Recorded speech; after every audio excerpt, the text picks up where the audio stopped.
ताई काय बनवायला लागला तो?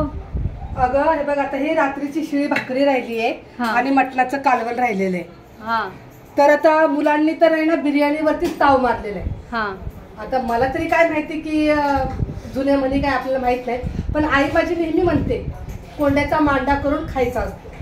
मग ते आम्ही लहान होतो ना तेव्हा आई करायची, तर मला आता आठवण झाली. म्हटलं चला आता आपण बनवूया. मग शिळ्या भाकरीचे असे तुकडे करून घेते बघ. असे एकदम बारीक पण नाही करायच्या. हे बघ असे असे असे करायचे. हे बघ असे हे तुकडे करून घ्यायचे आणि मग आपण ह्याचा मस्त काय म्हणतात त्याला रशातली उकड ती बनवूया आपण.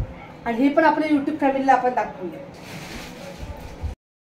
हे बघ आता हे असे तुकडे झाले, जास्त बारीक नाही करायचे, बारीक नको. नाही तर मग काय होतं माहितीये का, ते पूर्ण गाळ होतं त्याच्यामध्ये. गॅस चालू करूया आणि जे मटणाचा रस्सा आहे हा आपण असा पातेल्यामध्ये टाकायचा. जेवढा मटण नाही घ्यायचं बरं का, फक्त रस्सा घ्यायचा. जेवढा रस्सा आहे तेवढा हा रस्सा आपण घेऊया. आता याला छान अशी उकळी येऊ द्यायची.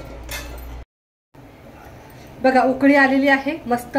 तर गॅस कमी करायचा आणि ह्याच्यामध्ये जे आपण हे भाकरीचे तुकडे केलेले आहेत हे टाकायचे.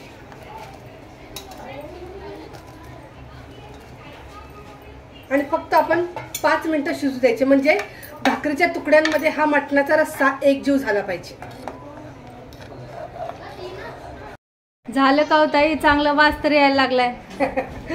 हो झालं की. हे बघ कोंड्याचा मांडा करून कसं खायचं हे मला आईने शिकवलं बरं का.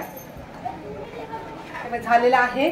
तर आता मी गॅस बंद करते आणि प्लेटमध्ये काढून घेते. तुम्हाला पण ही रेसिपी जर आवडली तर नक्की करून बघा बरं का. तुम्हाला ह्याच्यावर कच्ची कोथिंबीर घालायची असेल तर घाला तुम्ही.